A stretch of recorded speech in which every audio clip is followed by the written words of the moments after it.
तुम बैठ जाओ शांति से, बैठ जाओ शांति से। आप हम कर से कोई बाहर कर पानी ले बाहर कर तू तो खोटी नो छो अरे रोज हमें प्लीज अरे रमी प्लीज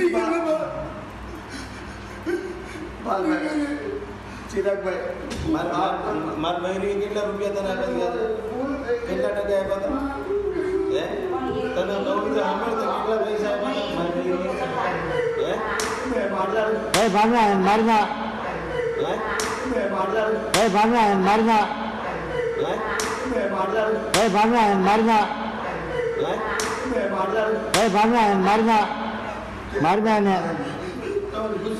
ઓલીએ 5 વાર આપ્યા ઉશીના પૈસા અઠવાડિયાનું કહીને મને 10 ધંધા ખાતે થોડા સમય પહેલાં છકડાયેલો હતો. એ સમય દરમિયાન મારે ઘનશ્યામ મકવાણા હિતેશ મકવાણા સાથે મિત્રતા હોવાથી એની પાસેથી 2 કરોડનો ડાયમંડનો માલ લીધેલો હતો. એમાં કંઈક 70 લાખ રૂપિયા ચૂકવીને 1 કરોડ 14 લાખ ચૂકવવાના હતા. એ સમય દરમિયાન મેં એમને સિક્યુરિટી પેટે પ્લોટ આપેલા હતા. એ પ્લોટમાંથી ચિરાગ ગોટી એન્ટર થઈ અને કબજો કરી અને મારીને બીજા પ્લોટો લખાવી અને ઉપરથી બીજા 1 કરોડ 14 લાખ રૂપિયા લઈ અને મને અનચનપ ગાળો અને મારીને એની સાથે મળેલો યુવરાજ જાદવ કરીને એડવોકેટ છે, એ બી એની સાથે મળેલો જ હતો એ સમયમાં મારી પ્રોપર્ટી પડાવવા માટે. ટોટલ મારી સાથે 23 કરોડનું ફ્રોડ કરેલું છે આ લોકોએ ભેગા મળીને.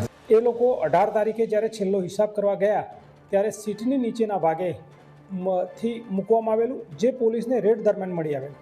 અને આ બાતમી હકીકત આજ મુખ્ય આરોપી ચિરાગ ગોટીએ સિંગણપુર પીઆઈ શ્રી વાયપી ગોહિલ સાહેબને આપેલી હતી અને વાયપી ગોહિલ સાહેબની બાતમી આધારે વાહન ચેકિંગમાં રેડ થયેલ અને રેડ દરમિયાન તેણે બતાવેલ જગ્યાએથી NDPS મળી આવેલ, જેના ભાગરૂપે તેના નાના ભાઈની અગાઉ ધરપકડ કરવામાં આવી હતી અને તેના નાના ભાઈની જામીન અરજીની નીચલી કોર્ટમાં તેમજ હાઈકોર્ટમાં રિજેક્ટ થયેલી, જેથી તેઓ સુપ્રીમમાં ગયેલા અને સુપ્રીમમાં પણ તેની જામીન અરજી પર નામદાર સુપ્રીમ કોર્ટે હુકમ કરેલ કે ચિરાગને 15 દિવસમાં સરેન્ડર કરવું, જેના આધારે સદર આરોપી ગઈકાલે નામદાર કોર્ટમાં સરેન્ડર થયેલ છે અને અમે તેની માગણી કરી વિધિસરની ધરપકડ કરી અને આગળની કાયદેસરની કાર્યવાહી કરવા જઈ રહ્યા છીએ.